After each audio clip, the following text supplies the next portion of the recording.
Welcome, everybody. It is Thursday night. My name is Josh at Cherry Drank. On the wrong lead, we're going to be coming at you talking about Del Mar's Saturday contest on StableDuel. Got a $150 contest, $10,000 up for grabs. We're also going to be talking about the late pick 5 at Saratoga, ending in the Whitney, starting race 6. So we're just going to get right into it. All right, I'm going to introduce my first co-host here. Which one do I pick? All right, since we're going to start with Del Mar, I'm going to go with I'm not going to call him the king of Del Mar because he hates Del Mar now, but Caleb, how are you doing, man? I'm the dethroned king now, jester of where the surf meets the turf. Oh, dude, I just got jestered in that last race by my 2 Luis Mendez horses. I thought I was home free, and then some horse came up the rail and just bopped me. So looks like they're actually they're loading the gate here for the last race at Del Mar.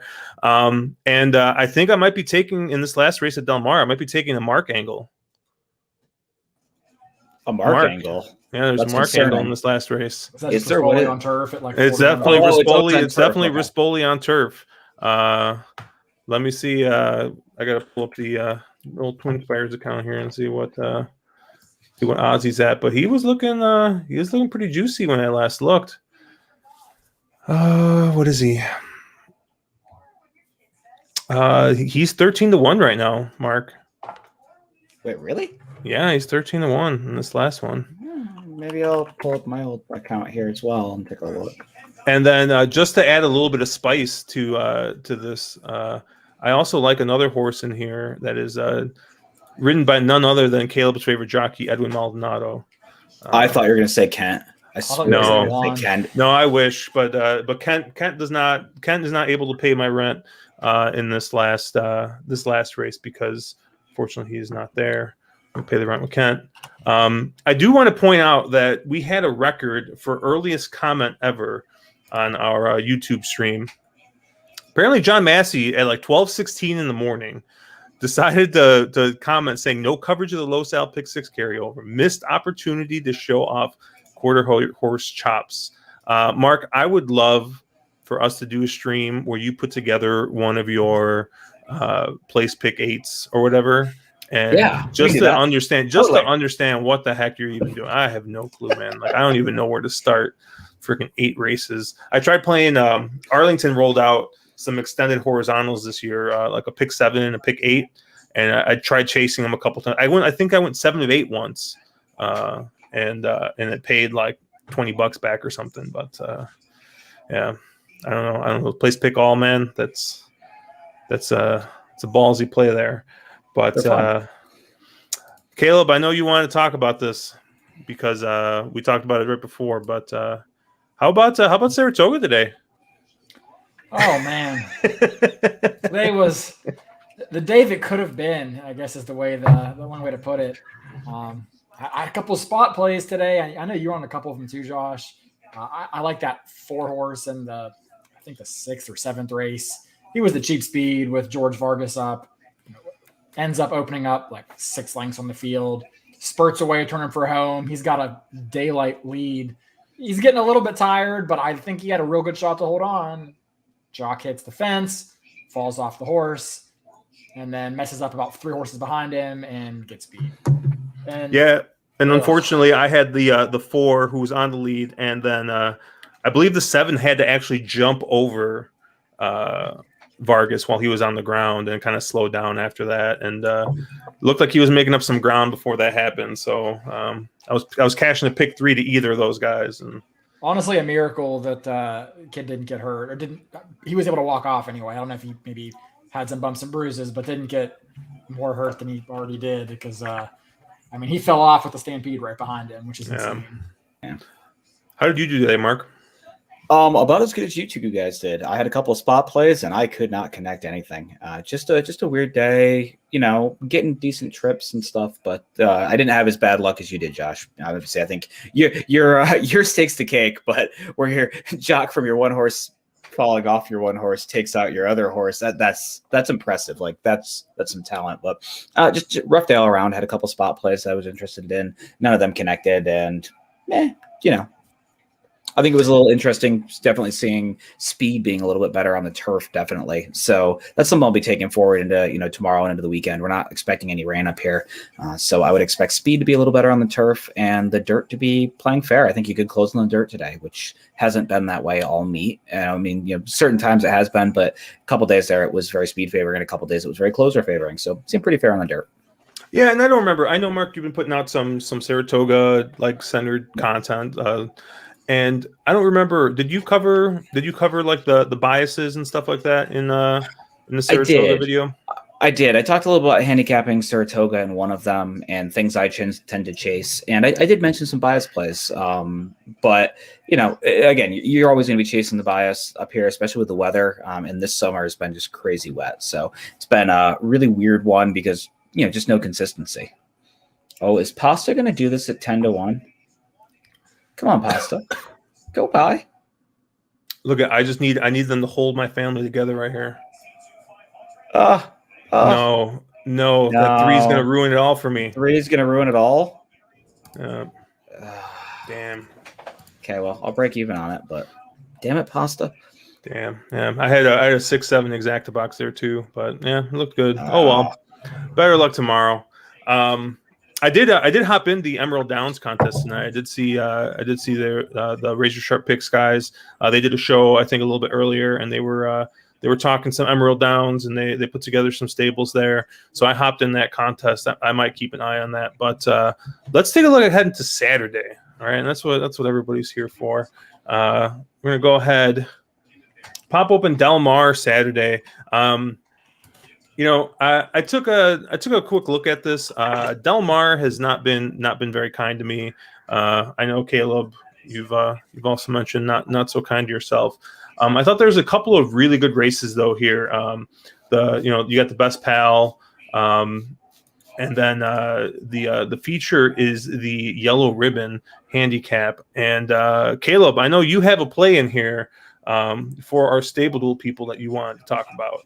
Yeah, I do. I think so I hate the Best Pal, but I love the Yellow Ribbon.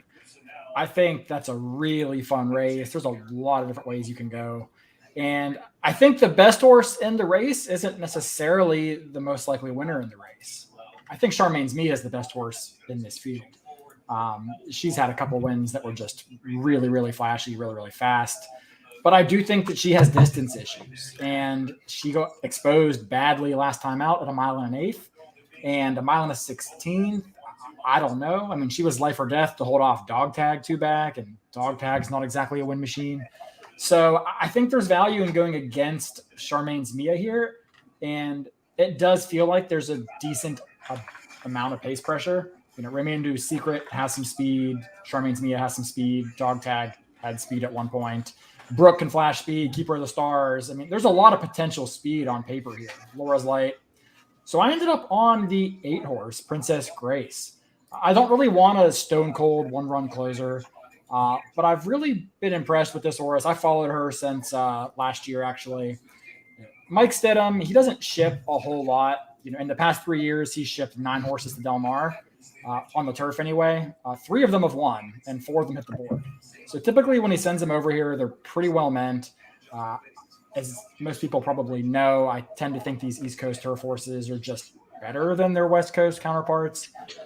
And I think she's going to expose a couple of these sorrier West Coast turf horses here, honestly. I think she gets a real nice stalking trip. She'll probably sit about 3rd or 4th, similar to how she did last time. A couple lengths off the pace. She really took a big step forward last time out in that race at Parks, ran a big number, and I think second off the layoff, takes another step forward here. And I think she just makes a ton of sense. Get the banner ready because we're going to pay the rent with Kent because he's been riding excellent on turf this meet for sure. So that's kind of my value play here at 8-1. You're only paying $3,000 on StableDuel. And I think she has a very legitimate chance to win the race outright. And it's very likely to hit the board and get points. Yeah, and what's funny is when I first looked at this race, obviously this horse jumped out to me, one because of Kent, but also Michael Stidham shipping in. I know we talked a little bit. I don't remember if it was on the podcast or if it was on last or 2 weeks ago the stream that the turf shippers seem to have been doing well. Not so much the dirt shippers, but turf shippers seem to be doing pretty decent. So that did jump out to me a little bit. I did. I also took a play in this spot here. Caleb, who did I pick? Oh God, you took Laura's Light. I took Laura's Light. Look at Caleb. You handicap horses for me. I mean, better than I probably do. Yeah, I took Laura's Light here. Unlike Caleb, I don't necessarily think that Laura's Light can win here. I mean. Yeah, I guess some of the figures are competitive, but however, you're paying $500, right? You're getting 15-1 on the morning line. I mean, let's roll the dice a little bit, right? You can't buy every single horse that's 5-1, 6-1, 7-1. So I'm gonna take a shot here with a little bit of a long shot play. $500, 15-1 on the morning line. Laura's Light. You got. You got really great connections here with Peter Miller and Gary Barber, and obviously the greatest jockey known to man in Jose Valdivia Jr. Yeah, I don't know. I do really like your 8 Princess Grace. This might be a spot where I play 2 horses, and I might play both of them because I'll be able to get out of here for cheap. Yeah, I really did like Laura's Light here. Mark, I don't know. Did you get a chance to look at this race? I know your play's not in this. Yeah, no, I did. My play wasn't in this race. I like Caleb. I do like Princess Grace in here. I really thought that that Charmaine's Mia made a lot of sense in here. And I guess I had a question for Caleb. Do you make anything of Joe Bravo getting off Princess's Grace to ride Charmaine's Mia? Is it just he's taking the name horse or filling in for Pratt, who's out of town? Obviously, he's in Saratoga this weekend. I thought a little interesting that, Jersey Joe I would assume, had choice and lands on Charmaine's Mia. Yeah, I kind of looked at that, and ultimately I sort of decided it wasn't that meaningful. If Jersey Joe's going to move his tack out west, which he has, it probably makes more sense to take a graded stakes mount from a guy that's based out west with Phil D'Amato, rather than kind of get on a horse for a trainer that is very unlikely to send him many more mounts. I think he's still in that kind of relationship building phase, and he is getting some live mounts. He's doing pretty well for himself. So I mean, Princess Grace has kind of had a revolving door of men ride her, just like someone else. Well, never mind. But yeah, I think that there's been a lot of jocks, and she can be. She's won with everybody basically. So Kent's been riding well. So I don't really read into it too much, but it's an interesting point. Yep. No, I mean, I would probably land on Princess's Grace in here as well. She's sort of that value play. I think it's a big field. Charmaine's Mia does have definitely has distance questions. I don't know if cutting back another 16th is enough off of how badly she collapsed in the last.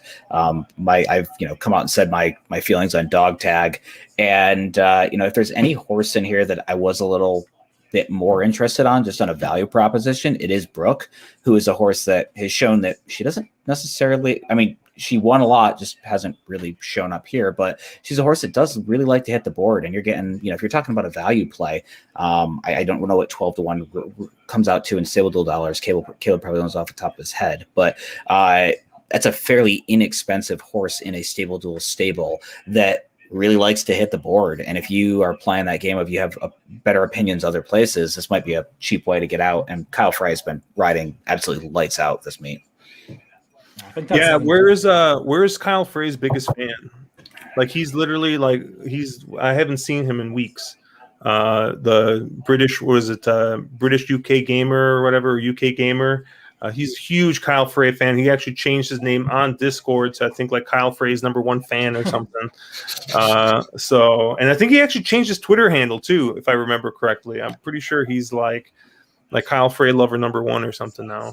Frey's been killing it. I mean, he's fun. We've seen this time and time again where you get these NorCal jockeys that come to Del Mar for a summer to get established in the bigger colony, and we've seen it with Juan Hernandez, Abel Cedillo, even Rosario if you go way back. Like, Kyle Frey, he's doing the same thing, and I think Frey is here to stay. Hey. Okay, if I may, Marquet, what is your play? Oh, so I have that was horrible, Josh. Never do that again. I actually went to race 2. And I ended up on the 8 Summer Daisy. Obviously, Pasta up on the turf, which is something I do tend to go to quite a bit.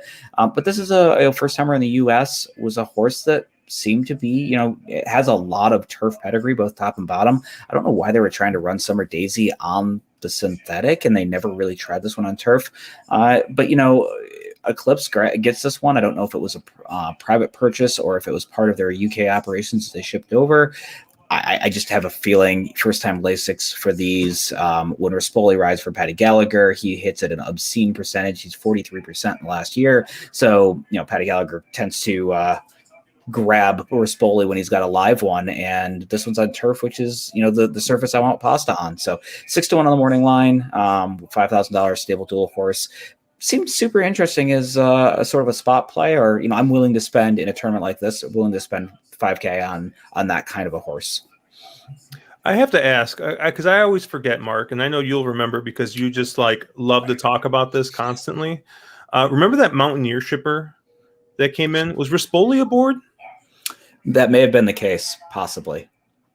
And the only reason I've even thought about this today is because I think we screwed Caleb up. Because both of us love that 10 horse in the second or third leg, like race 3 or race 4. I forgot, race 4, because I had him singled everywhere today in Saratoga. And I think we finally pulled him off the winner and out of that horse. Yeah, we pulled him off the winner onto it. Yep. If I do that a couple thousand more times, we'll offset the money costs there that Caleb cost me. So yeah, I mean, it's all I had a $2 double, so it's basically the same exactly. thing. Oh, so you got some of it back. You got some of it back because I think you had a 1-1 double for $2. I had a 1-1 double for $2, and then I played everything through the 10 after I talked to you guys. So. Oh my god, it can go both ways. Yeah, I didn't really have much more of a chance to look at Del Mar's card. I'll probably have a couple of maybe another player or two, and I'll maybe send it over Breezeway to post them on StableDuel. But we'll take a look a little bit closer to post time there. But we'll switch off this and we'll kind of change gears, and we're gonna go over to Saratoga and let's fucking handicap a pick 5, huh? I think it's been a while since we've done one of these where we actually just pick a sequence and do it. So I thought, hey, I started looking at these races and I'm like, this is it.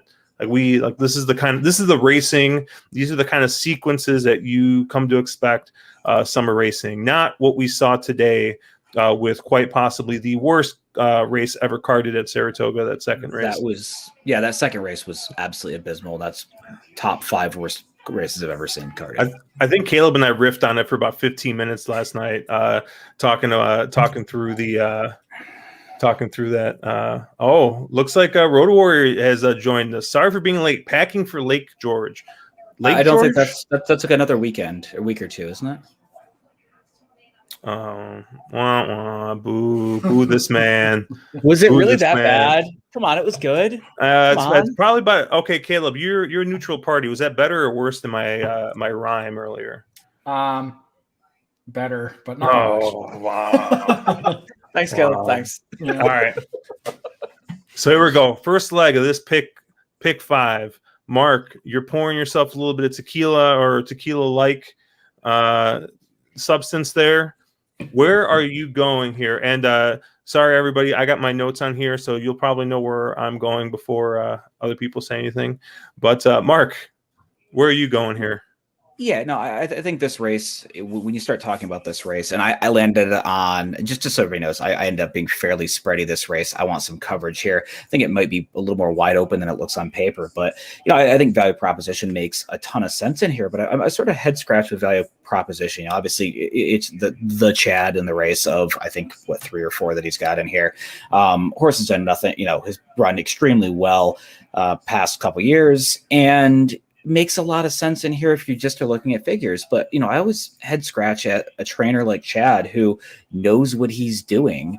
And he's always kept this one at 7 furlongs and a mile. And we're stretching out here. And I don't know if this one can really carry that speed a mile. Realize the horse is 2 for 2 at the distance, but that was in much, much cheaper races. So I ended up kind of taking a bit of a contrarian play for my top choice here. And I went outside with Temple. I landed on the 12. And this is a horse that was in the maker barn and was a good horse, but by no machine, no terms of win machine or anything. But horse gets, taken out of the maker barn, claimed, and moved over into Tom Morley's barn. And Tom Morley is somebody who spots his horses very well. And he chooses to drop this one into a very, very salty black type stakes. And he puts Tyler Gaffleone up, and they already have, they already have a win on the meet. I think it might have been on dirt, but still, Morley kind of hat tips if he's got a live one. He has a couple of jocks that he tends to go to.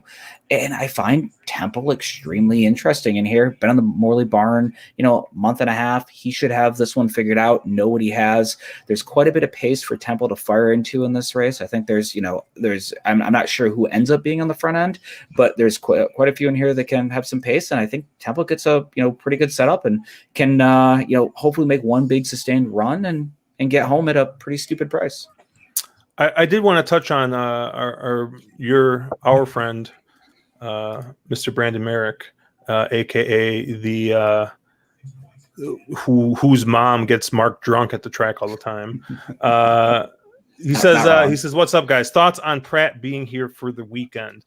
I will say, I know we talked a little bit before the show. I hate Flavius here.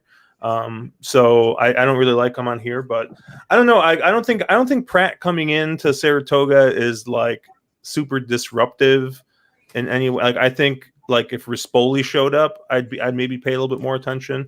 Not that Pratt's bad or anything like that, but like, I mean, like what, like, I don't know. Pratt's like, I was gonna say he's like West Coast Jose Lascano, but that would be like really demeaning to Pratt. That's Jose Lascano. Man, you got some hate for Flavian. I mean, I don't like the horse in the spot. I don't know. I don't like the horse, but Pratt I think is the top 3 jockey. Oh, Flavian. I was thinking Flavius. I was thinking of the horse. Yeah, you had the first 4 or 5 letters right. Yeah. No, I mean, just to respond to the whole thing of Pratt coming into town, he's not a jockey that's historically flown to Saratoga and won everything tied down. Now, the one jockey who is in a couple of these races who does tend to win a lot of races is Mike Smith, but that tends to be because he's firing for stupidly well-meant Baffert barn. But Flavian hasn't come in. He's not a jockey that when he shows up at town wins a ton of races. He'll get his fair share, but he doesn't kind of rise above the colony that's already here. I think he will. I think this year he's a better jockey. He's getting Chad Brown mounts for the first time ever. I don't know if Flavius wins. I mean, Flavius hasn't won on a course that doesn't have hills on it in his entire career. But, I do think Flavian Pratt, is serious, and I think he's definitely making a name for himself on the East Coast. I put him right behind Irad and Saez right now. Maybe Jose as well, but he's in that top 3 or 4. But at any rate, I don't like his horse here, though. Flavius, no thanks. I don't like any of the Chad Browns here. Flavius, no. I mean, the only reason I would look at Flavius is because Pratt gets up, and I think he's riding really well. But I've never liked that horse. Value proposition probably makes the most sense, but feels kind of gross to take 2-1 on that horse in this field. Delaware, not a big fan of the state, like the horse even less. Can't really go there. I mean, the horse I landed on, I think, is actually one that Josh had if I saw his form, which was the 11, Dreams of Tomorrow. This horse is definitely getting a class test here, but there's so many horses in this race that I feel like have been just super exposed. I mean, Flavius, Midnight Tea Time, Delaware. I mean, how many times are we going to give these horses chances at short prices? Mm-hmm. Whereas like a horse like Dreams of Tomorrow is a little bit unproven. He's only a 4-year-old horse. He's only 11 starts. He's got, 9 out of 11 in the money. He's got 3 wins, including 2 in a row. He just seems like a horse that took a little bit of time to put everything together, as a lot of, Shug McGahee horses tend to do. But it seems like his last couple of races, he's really started to figure things out. He's got a very versatile run style. He can be close to the pace, or he can come from pretty much last, as you can see from his last couple of races here. I don't think the distance will be an issue, despite the fact he's 0 for 3, because I just think he's better as a 4-year-old than he was earlier on as a 3-year-old. So that's the horse I kind of landed on here. He does need to take a step forward, but I'd rather bank on him taking a step forward than a horse like Flavius, who I think is kind of exposed. Yeah, Jay. I was going to say Jay chimed in. He's like, "What's wrong with the 9 South Bend?" It was kind of funny. We were talking a little bit beforehand about South Bend, and Mark, what was your response? Was it just, "Oh, Josh"? Yeah, I think it was basically just, "Oh, Josh." Yeah, I think that's where we landed on South Bend. I mean, we're back to the turf again. I mean, isn't this the definition of they have absolutely no clue what to do with this horse, and they're, let's just try putting him back on turf randomly, where does he even have a he's had 6 starts on turf and never won a second and 2/3. So, I mean, the horse has never been a win machine on any surface. I'm probably putting him right in the winner's circle, but you can have all the South Bend you want. So I know how to solve the South Bend problem. All right. You got to get Gary Barber and I don't know, Peter Deutsch and Watchell Stable. I don't know if I'm even pronouncing all those That's right. pretty good. I don't know if it's right, but it sounds pretty good. Yeah, right. I think he said it. I think I was right. So you got to get them. They got to get on the horn, right? They got to say, "Hey, Bill, we love you," right? But they got to call either Mr. Jonathan Wong or they got to call Mr. Mark Cassie. Put this horse on synthetic. Because Algorithms right now is, I think, like the number 1 or number 2 synthetic sire right now. So, I mean, just send the horse up to Woodbine. The horse will make tons of money.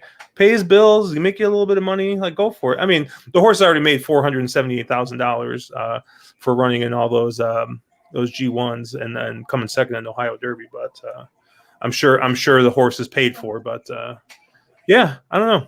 I think, I guess, hey, they think that trying this horse on turf, maybe they'll, give the horse a little bit more life. But I mean, his turf tries aren't very. I mean, that Belmont Derby was terrible. That race was just terrible. So the horse just isn't very good, and Belmont's barn is not firing. He's 0 for 19 on the turf this meet. Only had 2 horses even hit the board on turf. I mean, he did get defeated by Gouffroy. Right. So, I mean, Gouffroy just embarrassed him so badly that he had to finish 7th by 14 lengths. Yeah, I don't know. Like looking at the horse, I don't know. I think the distance should be fine, but I just think the surface isn't right. I mean, I think it's a synthetic horse, or maybe dirt. I don't know, but I don't really think it's a dirt horse. At 12-1 on a horse that, because of connections, is going to take money. There's a lot of other prices in here I would be much more interested in betting, getting behind.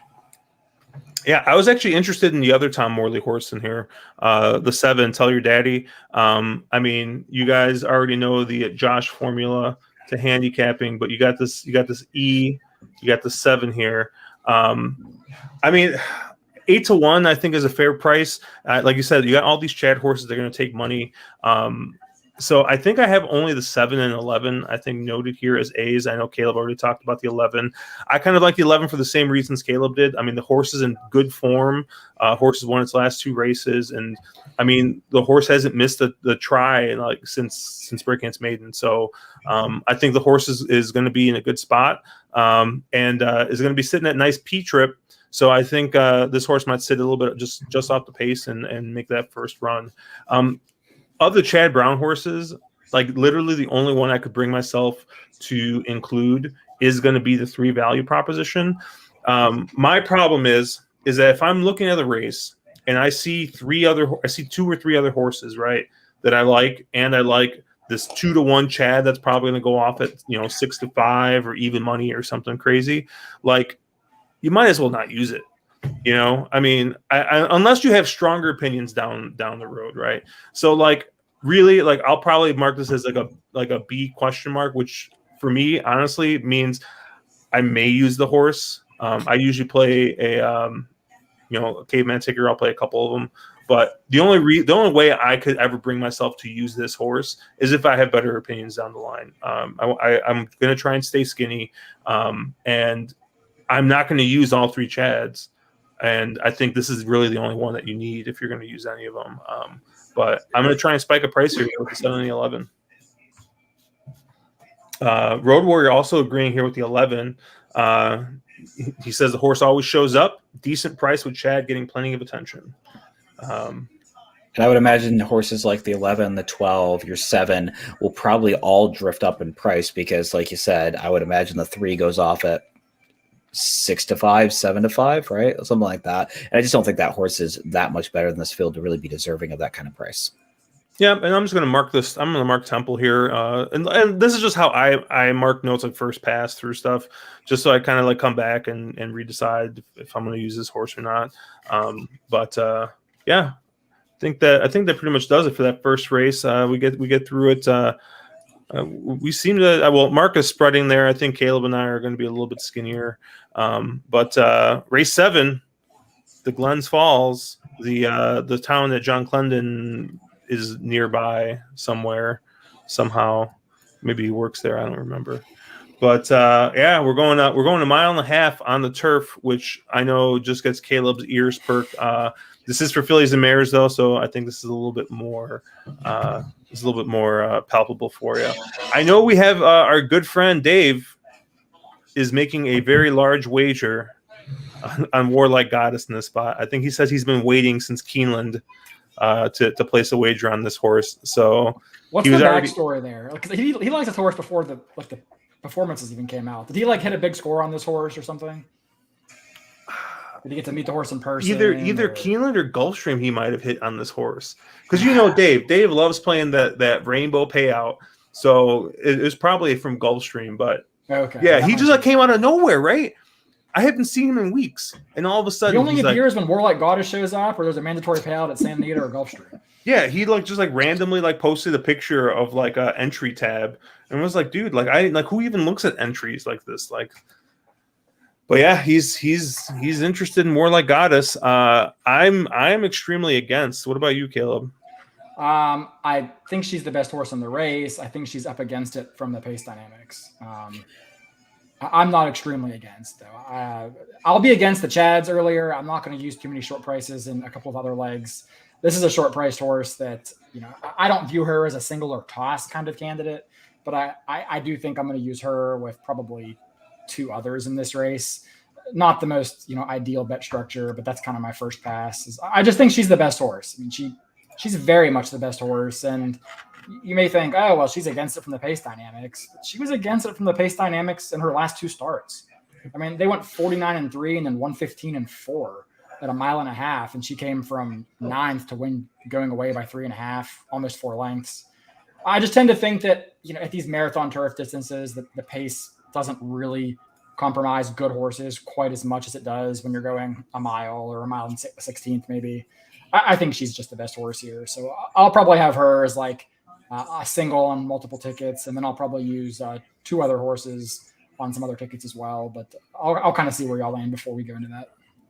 Yeah, I would agree with Caleb. She's probably the best horse in the race, but I'm gonna, I get accused of going back to 2015 all the time, and I'm gonna go back to my 2015, bias or hatred of certain jockeys, and just say Julian Leparoux is a 3% jockey at Saratoga, and on that alone, I have to kind of fade her, and I think, this is a fairly paceless affair, and the horse that I really like in here is Delika, the 6, who's probably the horse that Josh is also on. I think Delika is controlling pace. Yeah, Delika is very. I kind of tried to talk him off it earlier, but Delika is very much controlling pace in this race.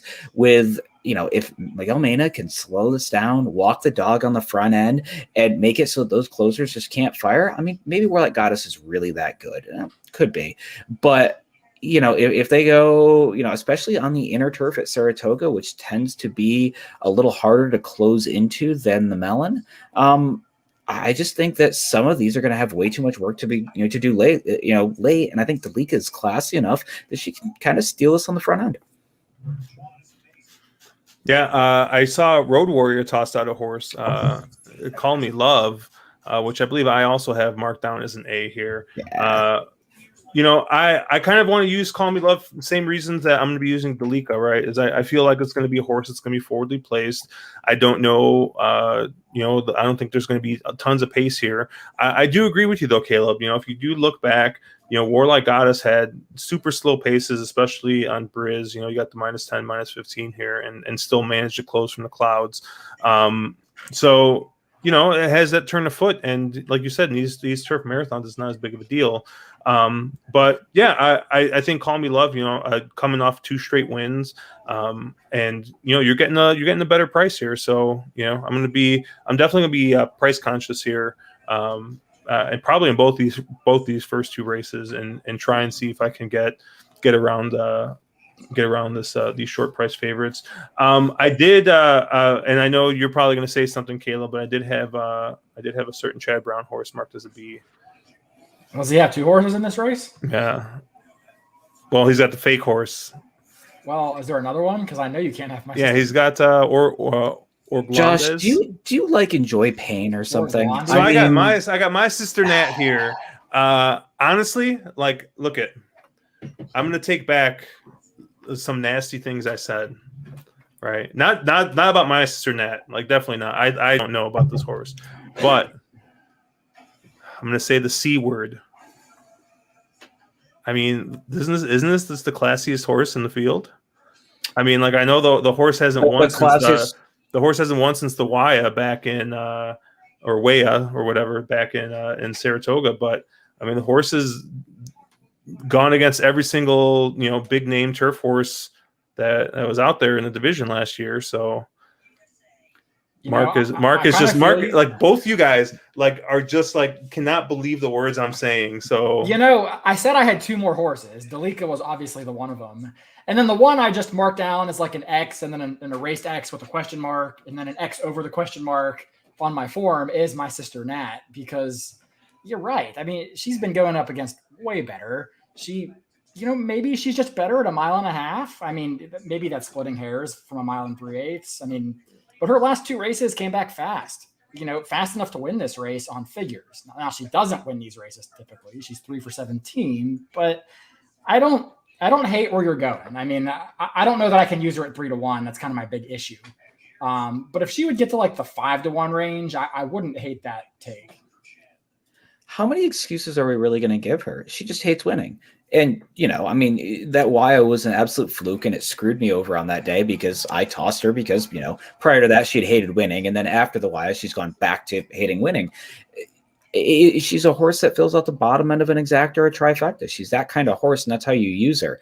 She hates getting her photo taken. She hates crossing the wire first. She's 3 for 17 for a reason. She's probably going to go off at 3-1 or 7-2 in this field.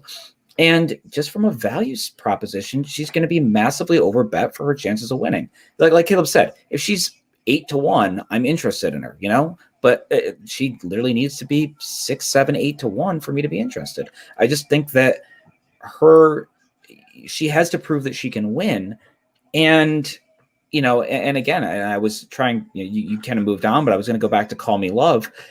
I don't really know what to do with Call Me Love, and the fact that this was another horse that hated winning, hated getting to the winner's circle, took forever for them to figure out after bringing her over from Europe. And she's figured out the last 2 races, but are those flukes or reversion to the mean, or did they just sort of get lucky? So I like Call Me Love in here a little bit, but you need that kind of a price on my sister Nat for me to like her, but I think Call Me Love takes money. So I like them both. I would like to use them both, but they're just horses that don't like winning, and I want something I'm a little more comfortable with.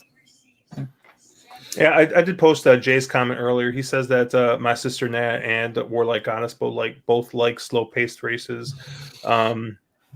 Yeah, but and it's not to be not to be pissy about it, but I mean, yeah, my sister Nat. Both of them have fired into slow paces, but I don't know. Yeah, I just can't go there, man. Damn you with your logic. Yeah, I don't know. I mean, if the shortest price Chad in this race is 3-1, I'll use I'm trying to get around, my Warlike Goddess here at 8-5 or whatever she's going to go. I mean. I think 3-1, 4-1 is probably fine, especially if you're using horizontally. I have it marked down as a B. Like I said, this will be something, if we get a couple scratches or something like that, maybe it gets moved up to an A, or we'll see how the rest of the ticket kind of plays out. But no, I'm going to go with the 1 and the 6 as my main plays. It seems like we're pretty much all in agreement on Dalika as getting used pretty heavily. So that's actually kind of weird. She should set the trip if she's good enough. She should. Yeah, and Miguel Mena for he's a 10% jock this year, but he's ridden this horse very well. So you can't when he opened really up 16 lengths. Let's not talk about that. Oh, that's right. And Temple City Terrace. We all watched that live, and we're going, "What the hell is he doing?" Hey, that almost worked today with that 4. And if he didn't hit the rail, he could have stayed straight. Damn. I'm glad we can laugh about it because the horse and rider are okay. Yeah. Road Warrior is saying that no longer is there such. I'm guessing he means that there's no longer a thing as a fake Chad. You bet the 5, you box it with the 4 for $2. The ultimate sneak. Doesn't matter what the figures say. It matters who the longer price is. Ain't a $1 million race. I don't know. Like I didn't even really look at the 4 much, but has not been even like remotely close to the same level of races. I guess he did win a grade 3 at Del Mar last year, and Jose gets off. Arad wasn't on the 4. Arad is riding the 4 again. Arad is riding the 4. Two races and 3 races back, Jose was up on the 4. Nope, that was Arad. That's Irad. Oh, that's a stupid Briz form that is. Yeah. IJ. Yeah. I'm sorry. Okay. Yeah, I think this is the exact kind of horse that has no business winning on paper. It's too slow. It doesn't fit. And then it wins, and some asshole's like, they're Chad Brown and Irad Ortiz at 10-1. Like, why was that so easy? And I get so fucking angry.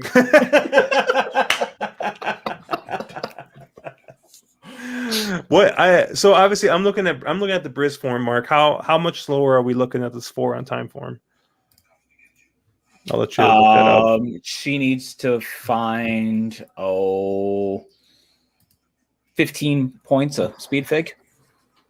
I've seen it happen, but that's Jay's going to be spreading in this race. He's going to be 1, 3, 4, 6, and 7. All right, 1, 3. Who's 3? Oh yeah. So we talk about this 4, 6. Luck Money, huh? That fig last out in I don't know, RG Dick Memorial. That's the one that the Dalika won. I would like Luck Money a little bit more if she hadn't basically run the last 3 races at exactly the same fig. I know Briz doesn't have it this way, but the Bayer figs and time form, all of her 3 races, last 3 about equal, and she sort of needs to take a step forward here to be a major player against some of these. I don't think a 4-year-old. Maybe it happens, but normally if you see an improving pattern or your COGs are stretching her out, she's getting better, something like that, then you like a horse like this. I just think, it feels like they're trying to run her for black type in here. She could hit the board though, I think. Yeah, that's exactly. They're trying to run her for black type, and she can suck up, get a 3rd, and then they can say she's greatest 6th placed. Yeah, it looks like the horse has run its best races on off turf as well, yielding it soft. So, I don't know. Just at least on Briz, that's what it looks like. No, agreed. No, that you're right, Josh. Yeah, it seems like her best races were that the Zagora and the whatever it is, Dick Memorial. Yeah, so we got the test here, and we were talking a little bit before stream, and my main opinion in this race is I'm going to try and fade the Chad Brown horses, in both search results and was it always Karina's at the other Chad in this race. They tend to get bet. Chad is an awesome trainer, but you send your turf horses at Chad. He's done decent with dirt horses as well, but obviously not the same as with his turf horses. But he's got the two short price horses in this race, and I'm gonna try and get around. I did I think I got 3 horses in here that I'm interested in. The 8 Bella Sofia, obviously, you got Luis Saez on a speed horse. Hasn't done anything wrong in its first 3 starts. Is stretching out a little bit, but you got a sprinter, you got a 6 furlong horse stretching out to 7 that has gotten the lead. At second call in every one of its races, the horse is getting the lead, going 7 furlongs. So this horse is faster than every other horse in this race. So I'm going to go ahead. I'm going to use Luis Saez on the lead. I think he'll be able to ration the horse out correctly and see if he can wire this. And then I also did use the horse. Is it Zagel? Mark? Close enough. Zagel. Yeah. I'm a little bit interested in this horse on the cutback. Did have a bit of a slow pace last out, and just kind of had everything her way. But the horse broke its maiden going 7 furlongs.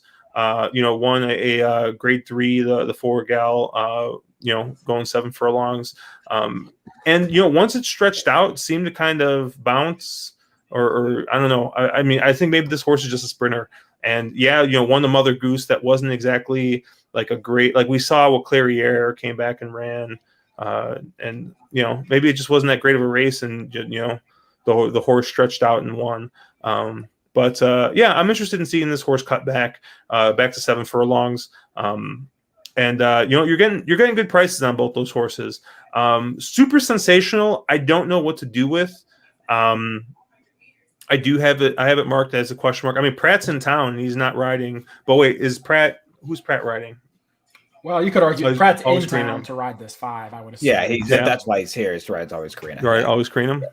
Yep. I mean, I don't know. I kind of like the 2 a little bit more than I do the 5. I think the 2 is gonna sit. Of the horses kind of coming off the pace. I mean, this horse has shown that at 6.5 or 7 furlongs, to be able to come off the pace a little bit. So I have a little bit more faith in this horse than the 7. Which I think we talked a little bit before the stream. Like, why is search results here? Question? I mean, yeah, it's a rhetorical question. I mean, search results has, won the Gazelle at 1 1/8, was an extremely game second to Malthot, and the Kentucky Oaks at 1 1/8. They cut back, to 1 mile in the Acorn, and ran a really nice race and beat some really good horses. But there's a lot of difference between a 7 furlong horse and an 8 furlong horse. She's just not fast enough to be involved early here. And normally 7 furlong races, you have to be much more on the pace. Deep closers don't tend to get there. And I'm not calling her a deep closer. She's obviously not. But does she have the turn of foot to stay with somebody like Bella Sofia? And I just don't think she does earlier. She's going to have a lot of work to get done in the lane. I'm not going to question Chad. He knows what he's doing. He's, an amazingly good trainer. But like, why is he running her here? And we were talking before, is he just trying to avoid Malthot, so he ignored the CCA Oaks but this seems like a weird spot to come back in when there are a lot of other places you could have put her. Yeah, we talked about this before the stream, and I was kind of going back and forth. And I think the more I look at this horse, I think she gets bet hard. And I don't see it. And I do, there's chalks later on that I think it's hard to get around. I do think Warlike Goddess looks strong. This is a chalk that if I can't confidently single or go fairly skinny in, I don't think I can use. And I just, agree with Mark and Josh. I don't know why this horse is here. Like, it makes no sense to me. They cut this horse back. She has done better, going longer. And why wouldn't she go to the CCA Oaks and then the Alabama? I mean, why come back to the test unless they're trying to make her into a sprinter? I mean, Chad Brown, on dirt has not done very well at Saratoga so far. I haven't updated the stats for Wednesday and Thursday's races, but through the first couple of weeks, he's 2 for 24 on dirt. So he's not been doing amazing, and had a couple of horses just not fire at all. So I'm going to be against search results here, and very, very, very infinitely very against Always Carina. This horse is so overrated based off of getting away with murder on the front end. And I want nothing to do with that horse. She won't get the lead over Bella Sofia. No, exactly. Always Karina is going to take a lot of money. And, I honestly think search results takes a lot of money. I agree with you on both of them. I think both of them are very sort of suspect in here. I know somebody in chat mentioned obligatory. I think that probably becomes my top pick. Jose up for Bill Mott, obligatory. If you watch her 8 bells, she was super impressive. I mean, she was out the back on that race. They were flying on the front end. She closed into it, was very impressive. And, I think that 7 furlongs distance really kind of is, part of those 1 turn 7 furlongs are just about perfect for her. Very well bred. And she's going to be able to sit off from what should be a fair bit of pace in here from the likes of Bella Sophia. Illumination probably wants to go, and Always Karina is going to be forwardly placed. And I can see a situation where Always Karina has always gotten the front end and wants to press and really, maybe goes after Bella Sophia, and you get. I don't want to say it really melts, but I think it does set up a horse like obligatory. So I found her very interesting in here. Yeah, I'm with you. Not my top pick, but I do like obligatory in this spot. No. I think she makes a lot of sense. She looks good here. I like Super Sensational. I'm with Josh. This is a horse I liked on the Timeform podcast actually a couple of weeks ago. So I felt a little bit smart when she actually run and won. She did. She caught a break. I mean, I'll be honest, because the heavy favorite that day, Australasia, did not show up. She never looked quite right out of the gate. She was in the back of the field early, and they pulled her up in the turns. She didn't even finish the race. So, got a big break there for sure. But nevertheless, I'm not sure that Super Sensational was ever losing. My kind of argument all along was that she's a better sprinter than she is a router. And she had a bad trip 2 back in the 8 bells where she had some traffic and never really had a clear run. The waters are deeper here, to be sure. That was not the strongest rendition of the victory ride. But I think this is a price horse. 6-1 on the line, I think you get better than that. Quite a bit better than that, honestly. And I think this horse is really interesting to me. I hesitate to make the horse my top pick, but it's definitely one of my 3 here that I'm looking at.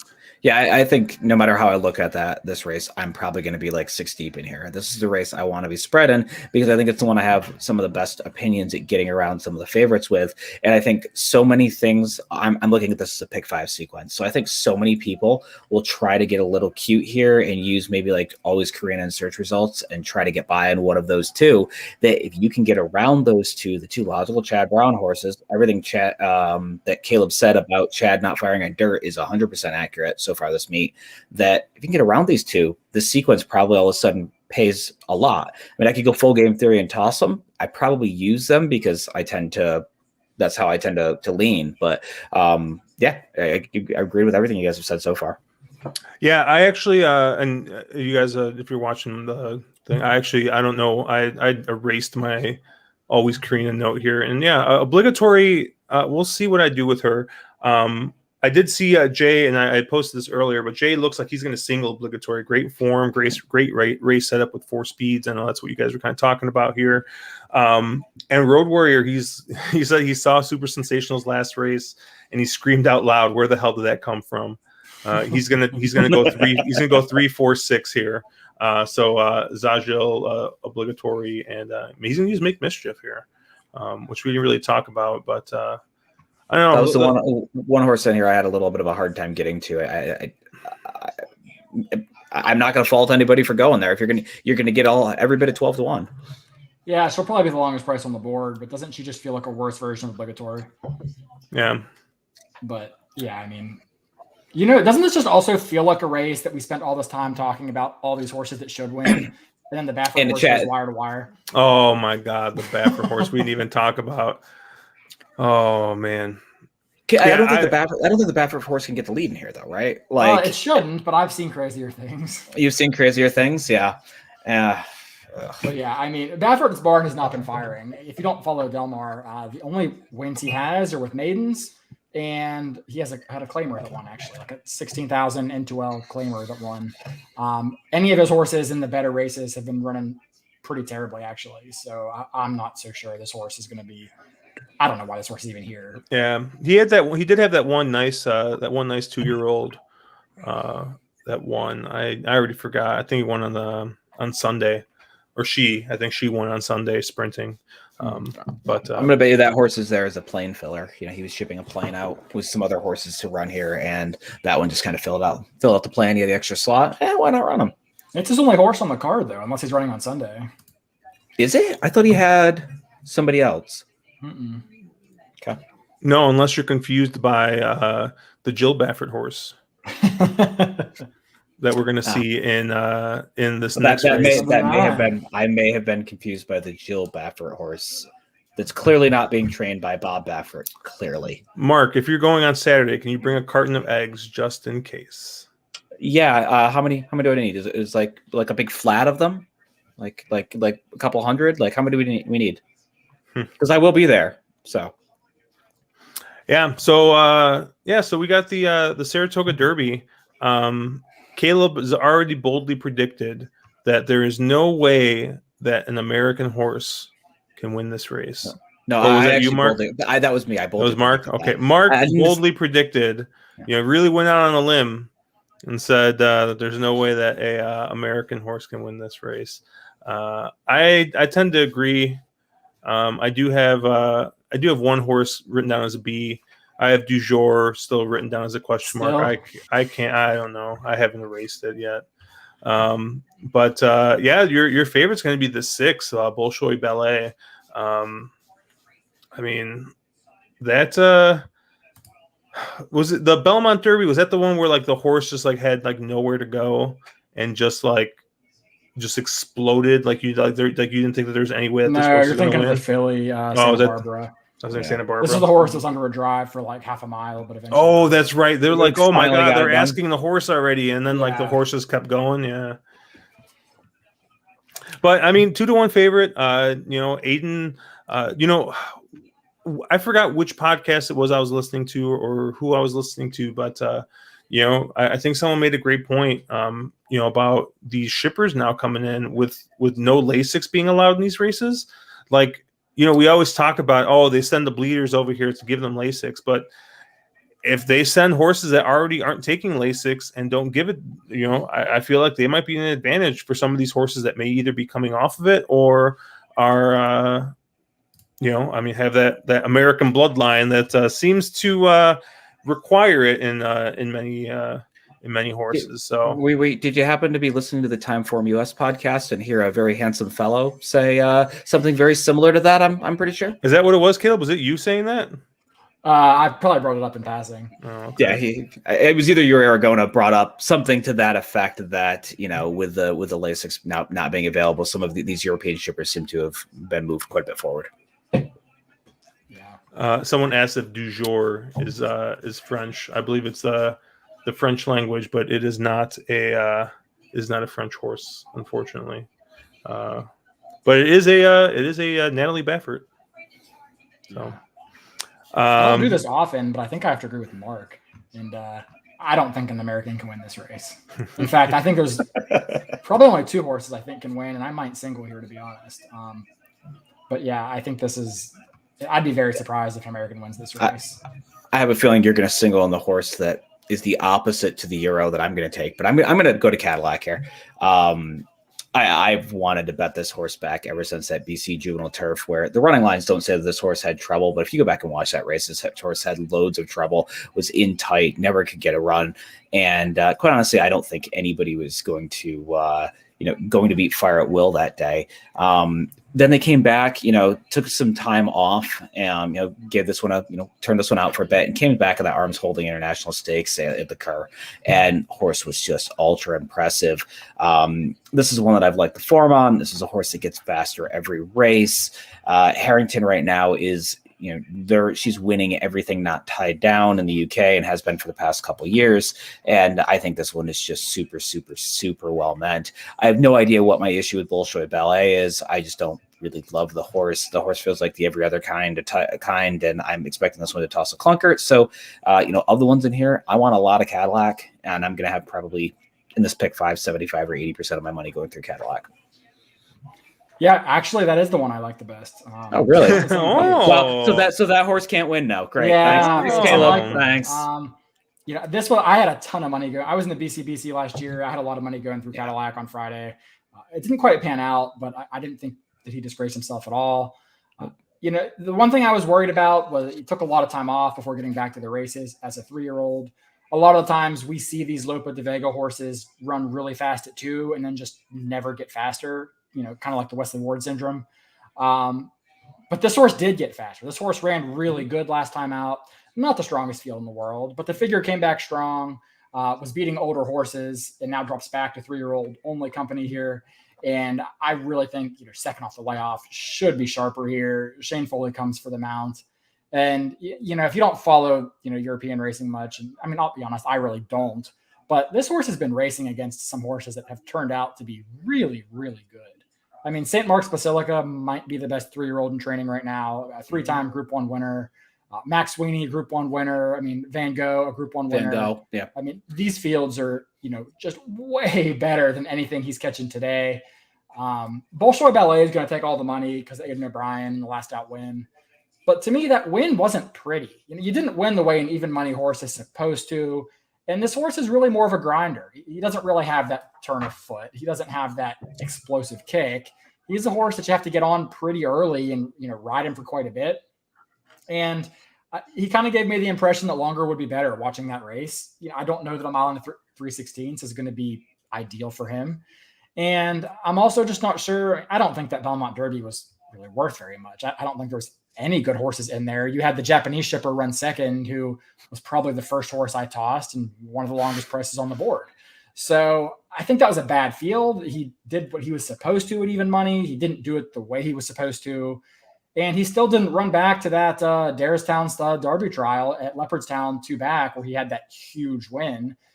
I don't think he's going to be able to circle back to that big effort just yet. And I think that's what it will take to beat a horse like Cadillac. So I'm going to have a lot of money going through Cadillac here. And then, maybe a little money going through 1 or 2 others, but that's definitely my top pick with Mark. Yeah, I mean, I have both the 4 and the 6 written down as A's. I was a little interested in the 7. I mean, I was like super into this horse until I saw the jock.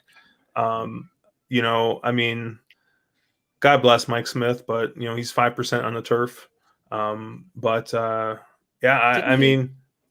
Didn't he hurt everybody last year on some European shipper on Belmont Stakes Day? Was that last year or the year before?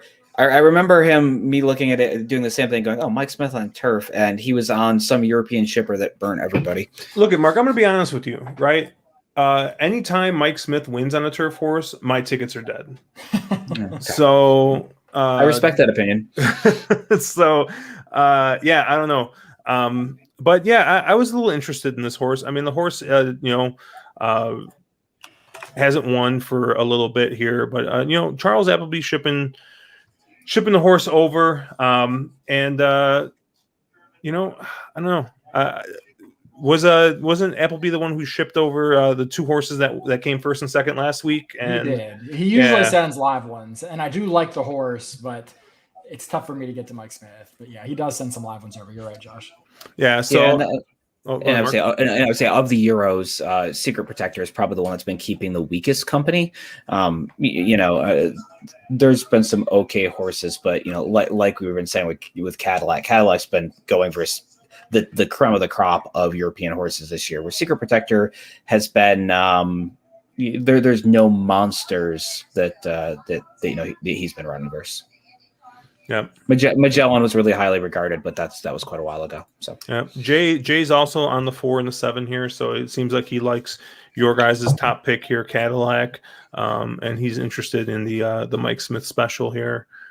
Just think about it. If Ricardo Santana Jr. cut his win percentage on turf in half, he'd still be better than Mike Smith. Smith won on Alfica on Belmont Day. That was it. Hey, Brandon, thank you.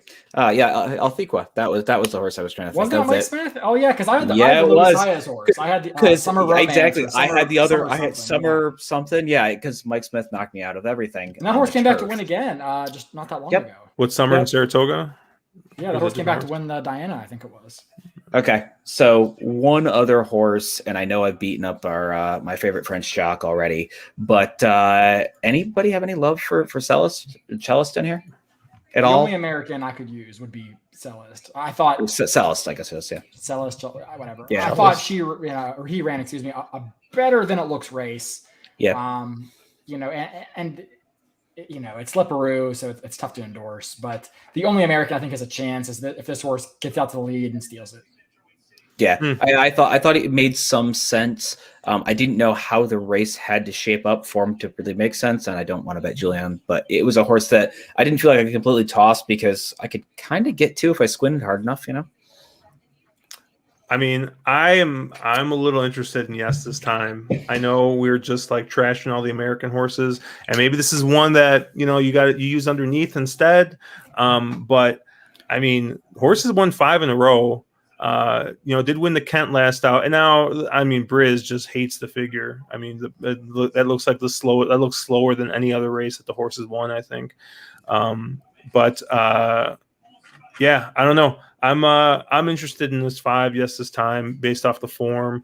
You get Louis Saez aboard, who is right now just like the best turf jock going in New York.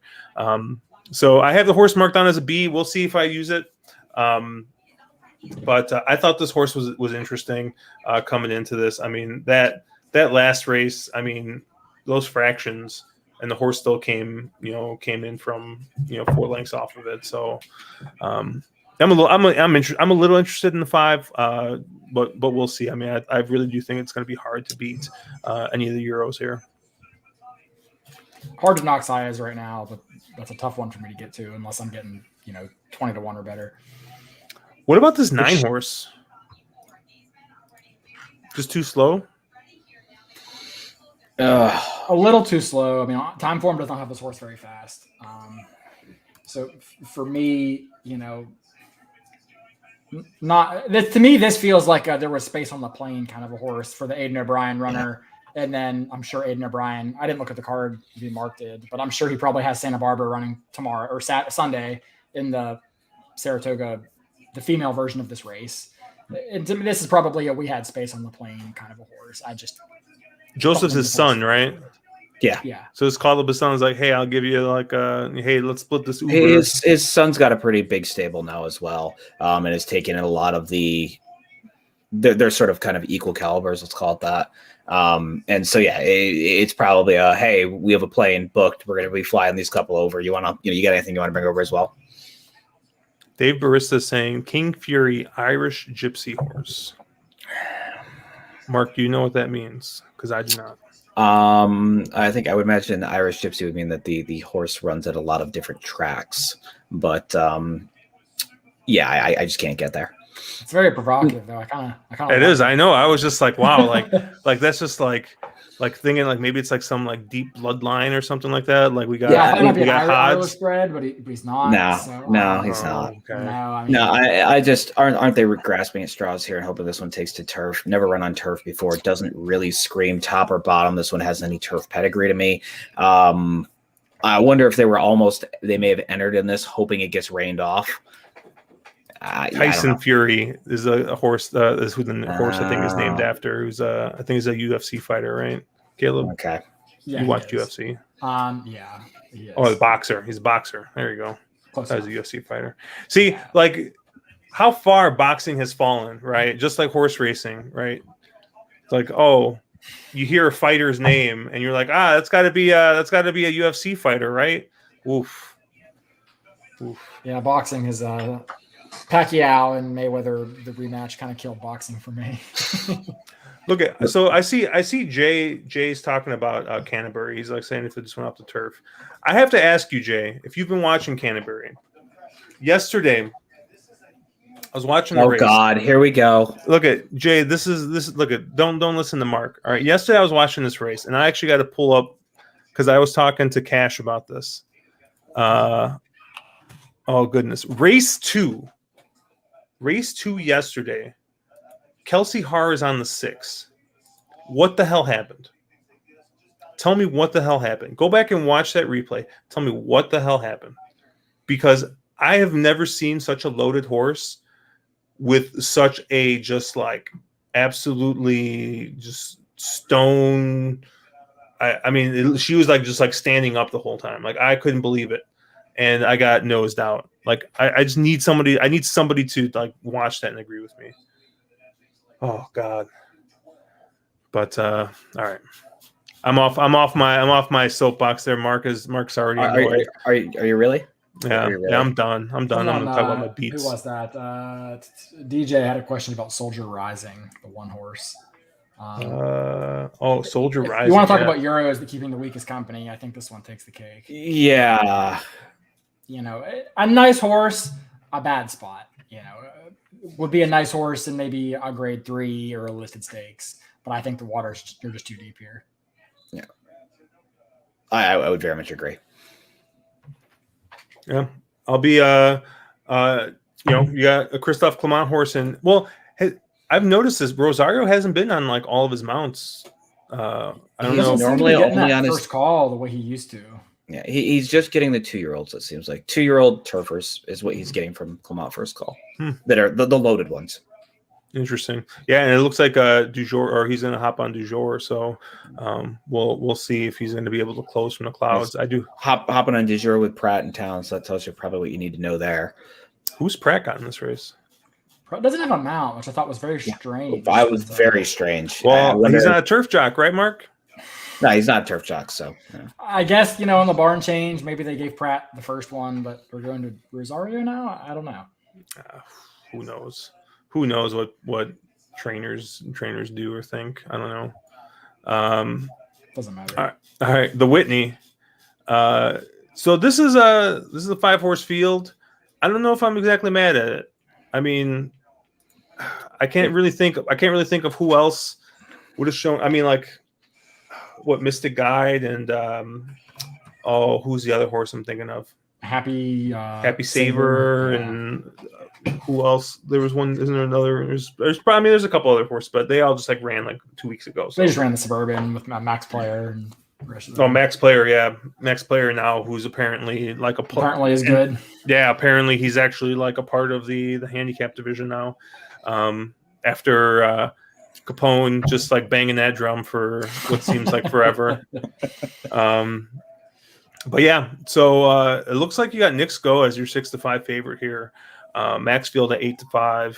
Then you got Silver State and Swiss Skydiver 4-1, 6-1, and by my standards, longest price on the board at 10-1. Caleb, what you thinking here? Yeah, so there's basically two takes. In my opinion, there's two takes in this race. You think the good Knicks Go shows up and he wins by as many as he wants, or the bad Knicks Go shows up, in which case it's a very interesting race between the remaining 4 horses. My opinion is that we see the good Knicks Go. If you look back, those 2 races, the Metropolitan Handicap Met Mile and then the Saudi Cup, those are both one-turn races. And Brad Cox is on the record saying he thinks this horse's speed carries better around 2 turns. He's got a very high natural cruising speed. If you toss those one-turn races, the horse has done literally nothing wrong since moving into Brad Cox's barn. He's posted some of the highest time form numbers I've ever seen. And I'm not a long time form user, so I'm not going to go and say they're the best ever, but they're some of the highest I've ever seen. I mean, a 137 last out, I think, which initially had me thinking like this horse is going to bounce, but I went back and watched the race and he did it all on his own. I mean, Rosario never went to the stick. He never even hand urged the horse, really. The horse just drew off on his own power, and Rosario had a hell of a time pulling this horse up on the gallop out. So I just think, he was supposed to beat that horse that way. He was 3-5, or beat that field that way. He was 3-5, and it's Prairie Meadows. But to me, I can excuse them at mile. It's a one-turn race, Dubai bounce, whatever you want to call it. Maybe he doesn't ship all that well over to Saudi. Maybe he hates one turn. But to me, if the good Knicks Go shows up, then nobody can beat him. There's no logical amount of improvement you can project for any horse in this field that beats the good Knicks Go. And I think he's going to show up. Brad Cox has been winning at a ridiculous clip so far at Saratoga. I think he's like 50% so far in the meet with like 16 or 18 starters. So yeah, Knicks Go to me is by far the most likely winner. I will make a little case for a horse near and dear to my heart. number one by my standards. If the good Knicks Go shows up, by my standards can't win. But I definitely think by my standards can run second. And at 10-1, you might get 12 or 14 bucks out of that exacta with Knicks Go on top. And I'm going to have a fairly large exacta with Knicks Go over by my standards. I thought that last race was pretty good. It's probably at a distance a little shorter than his best. And he had a pretty bad start. He got sandwiched between two horses and pinched back to last. He was very wide in the turn. And he was coming on late, and he really would have won that race had it been a little bit farther. I think he's better at 1 1/8. That's his perfect distance. And I really kind of think this horse is perennially underrated. He's faced off against some of the best, whereas you can't really say the same against a horse like Maxfield or a filly like Swiss Skydiver. So to me, that's the horse that I want to use, underneath, but I'm not going to try very hard to get Knicks Go. Look, I see that That's Bananas agreed, and the way he's just been beating everybody's ass in that Saratoga contest, I think that's enough. I mean, Mark, he's just making you look bad. He's making me look horrible as of late. Yeah, he's the kid's kicking ass. So go him. No, I tend to 100% agree with everything Caleb said, which is always a dangerous thing because we're both wrong. But no, I think if the good Knicks Go shows up, it's really a race for second place.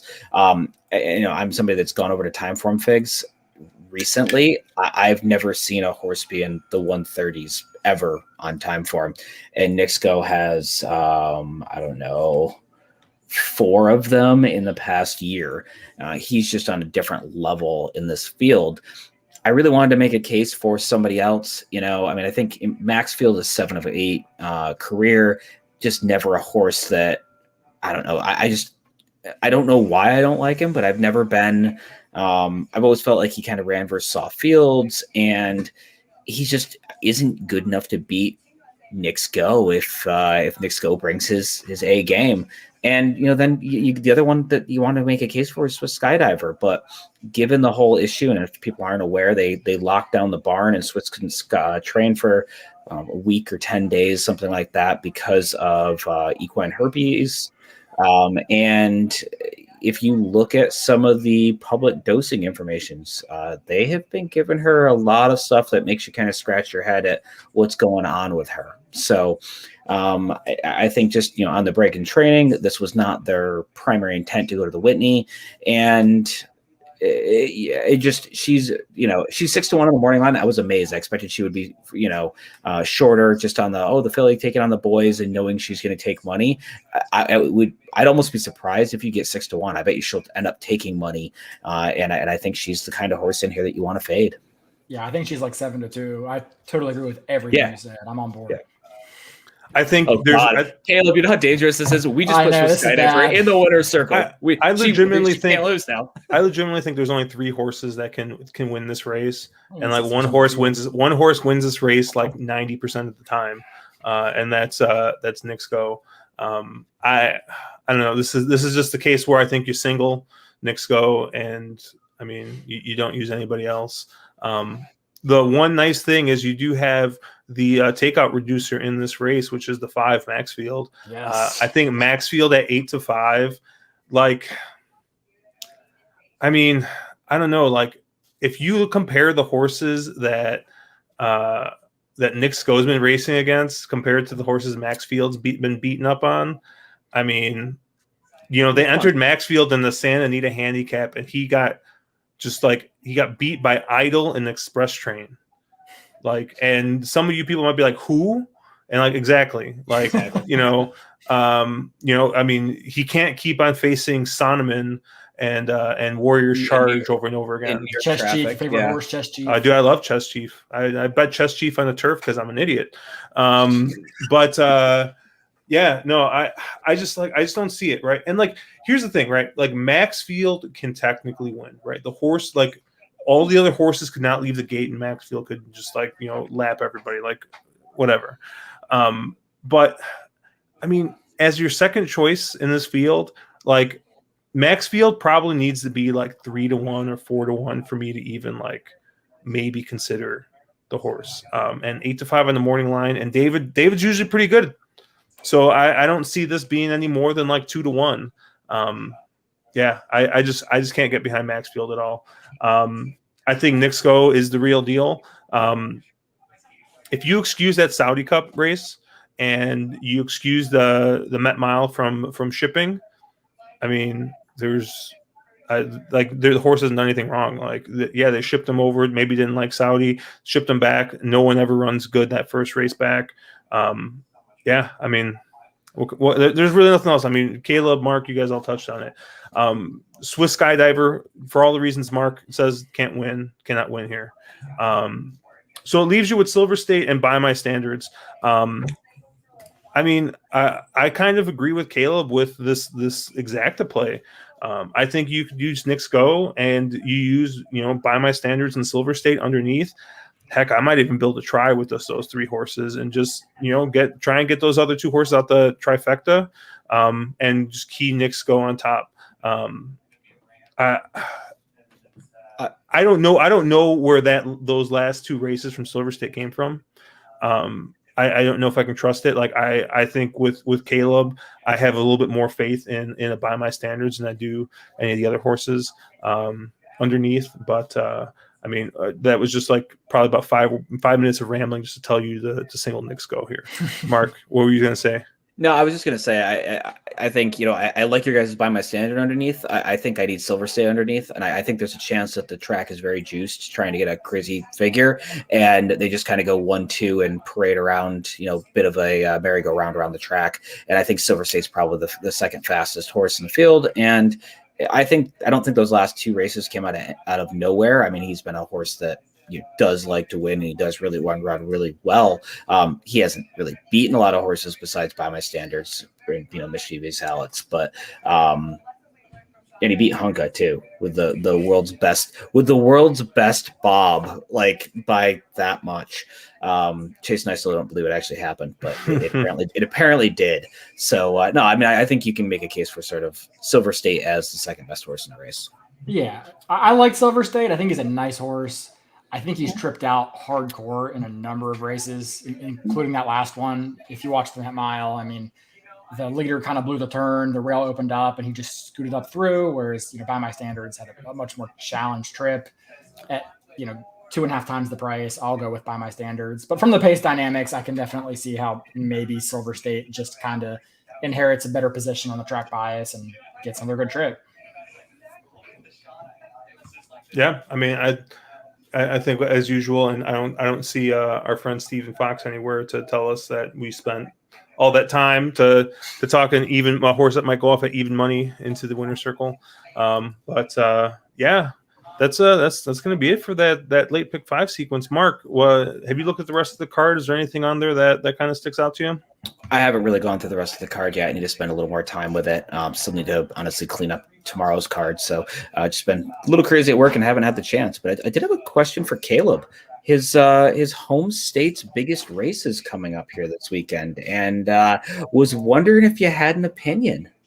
I was hoping, I know Saratoga is cute and all, but the real action is at Mountaineer. So I was wondering when we were going to get to the actual stakes race. The actual stakes race? Yeah, so I actually have sort of glanced at it. It blows my mind, and it's kind of a shame that people don't realize that the West Virginia Derby, that's a $750,000 purse. And it attracts like trash horses every year. Like, people just don't, it's not that hard of a ship from New York or from anywhere else. And the money is insane. But yeah, I kind of think the chalk looks tough at Mountaineer. Mr. Wireless, he beat Folsom, who some people think is a good horse. He is the favorite, but speed at Mountaineer has always been the recipe. So I'm not going to try to reinvent the wheel there. I think that's probably your most likely winner.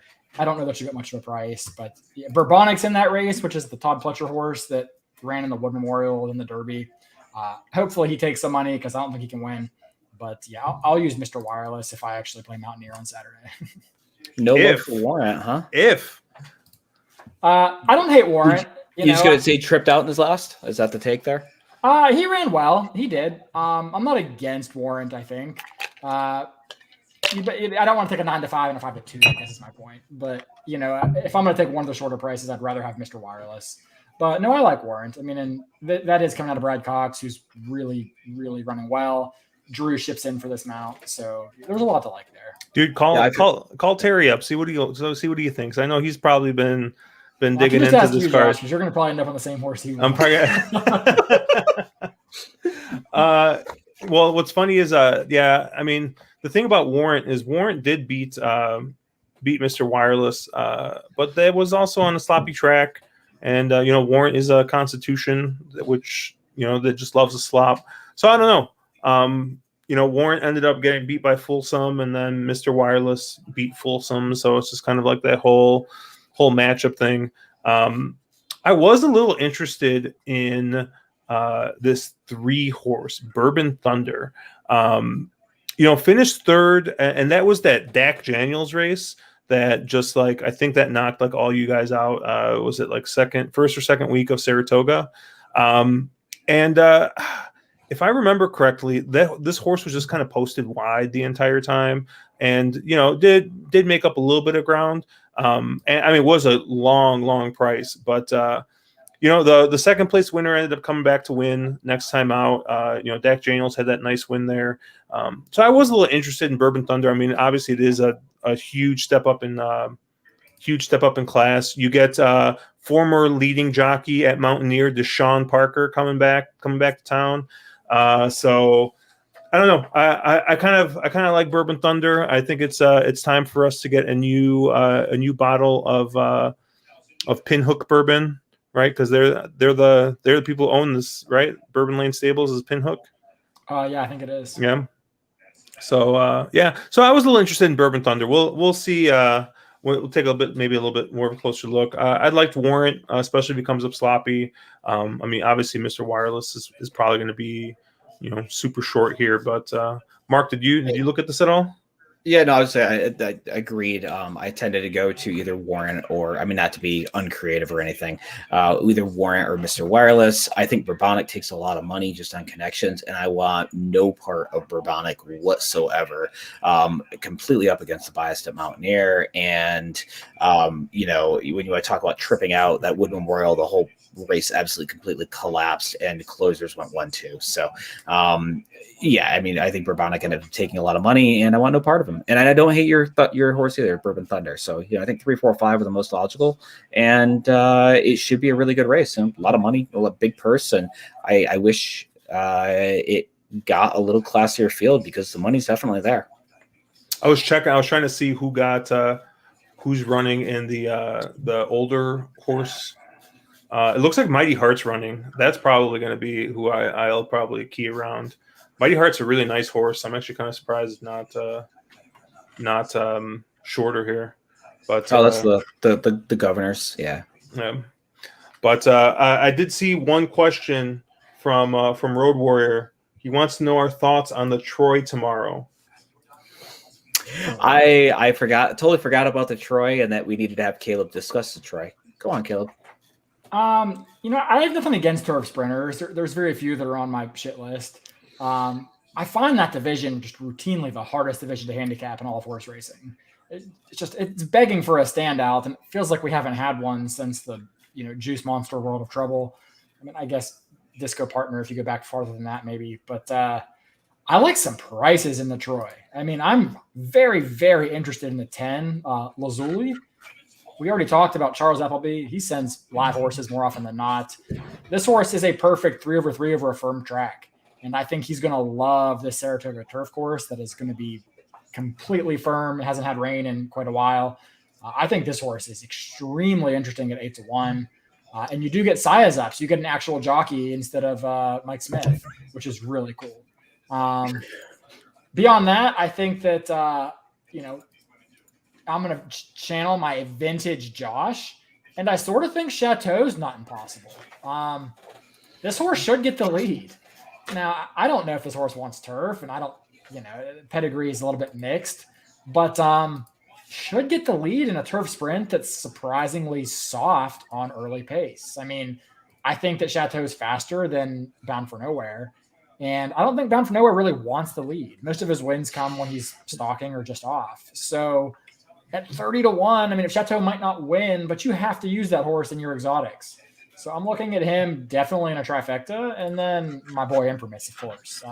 Should have won the last race, but he broke through the gates and had trouble early and just lost a tough photo to Bound for Nowhere. He kind of always shows up, but he does have a tendency to find trouble for himself. But his A game is good enough to win this. It's just 3-1's not really a price that excites me there. But yeah, I'm a big fan of the shipper for sure, the 10 Lazuli. Imprimis is the morning line favorite. Yeah, I mean, it makes sense. Him or Bound for Nowhere, I figured would probably compete for favoritism. Casa Creed's been a new horse since they cut him back, but I'm not sure that 9-2 with Junior Alvarado, who's yet to get a turf win on the meet, is really the right price from the 12th post for me. So yeah, it's a lot of interesting ways to go here. It's a great race, and I hope these lines somewhat hold because I think there's a ton of value. Yeah, I obviously my love of Bound for Nowhere out of nowhere comes whatever holds the bounds. But no, I like Bound for Nowhere a lot in here. He's not going to get the lead. He actually is better when he doesn't get the lead. He's got a ton of speed, but he's the type that wants to be a little off from it. If he can actually start a half step slow, that seems to be when he runs his best game.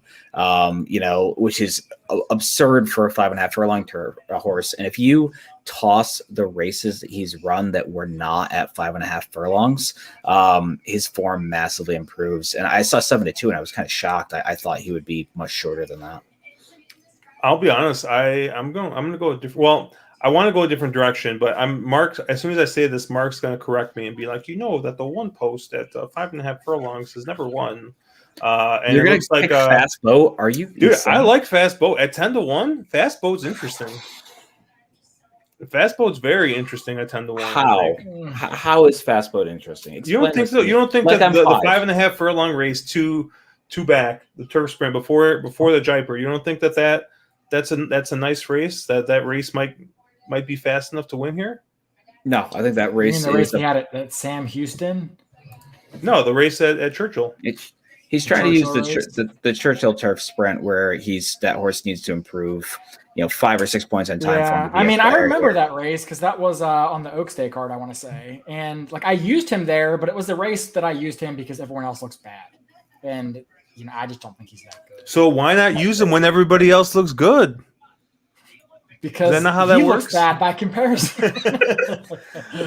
I he's thought 10-1, so I don't hate it. Gaffleon's riding great, and the rail's fine in the turf. But I don't know. And the reason why Fast Boat kind of jumped out at me is if you look at his form, the Jaipur wasn't great, but isn't there something funky about 6 furlongs at Belmont where there's just some horse that just don't take to it, it's something or horses. There's actually something funky at Saratoga with the one post at 5.5 furlongs where horses just don't win for that post. So that could be it. Mark's in his time machine again. Yeah. Back to 2014. Back to 2015. There he goes. It was a 4% post last year. 4%. It was not a 4% post last year. I don't know where you're getting your stats. It was a 9% post, which is just slightly below average. Yeah, mystery Steven Sheep. Look, I'm just saying the horse was interesting. The horse is 10-1. I have a hard time getting past Bound for Nowhere. I love Imprimis. And I don't know, Charles Appleby, I kind of just everything that you said, Caleb. I don't know, Charles Appleby shipping in, only shipping in live horses, and you're getting 8-1. So I think that you might get a price here. Of course, Bound for Nowhere is going to win at 2-1 after all this talk, and Mark's just going to be like, I told you so. Or someone else wins and we could make fun of Mark. But yeah, I don't know. I was thinking about Casa Creed too. Casa Creed, they've just progressively gone shorter and shorter with him. But I don't know. Maybe 5.5 5.5 might be too sharp. I don't know. Well, I guess we'll see. But that's probably the only other. All of a sudden, I don't know where it came from, but he's all of a sudden become a pretty good sprinter. Yeah, I know he won that elusive quality at kind of a short price, but when he came back in the Jaipur I was like maybe Casa Creed, but it was like you had to like really squint and like turn your head to think about it. But I don't know. Mark is trying to send us stats saying that he's right, but I am right, but that's okay. Yeah. I don't think Steven's stats are right. Are they not? Okay. I know that you have to be a little careful because a lot of times in these sort of sprints, you have co-entries, and you actually have to be very careful. Is it the one coming out of the one hole, or is it the horse with the number 1? Because sometimes they'll screw them up. So yeah. But cool. Well, I think that's going to do it for us. Once again, if you guys can always find us on Twitter, let me pull up the banner here at wrong_lead. Obviously, if you guys are not subscribed to our YouTube channel, please subscribe so we can you can get notices when we go live. We do this every week at 7:30 Central, 8:30 Eastern. Buy a T-shirt at onthewronglead.com. I think Caleb, you got a lovely T-shirt there. I do. Got the On nice the wrong lead. wrong lead with that fresh logo. Yep. You can also check out StableDuel. Obviously, you use our link in the app. Up front, if you guys joined late, we did give out a couple StableDuel picks for Saturday at Del Mar. Yeah, we'll catch you guys later. If I can find the video. Here it is.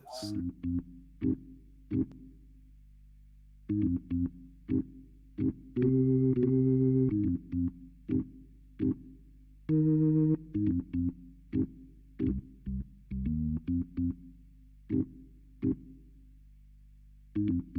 you.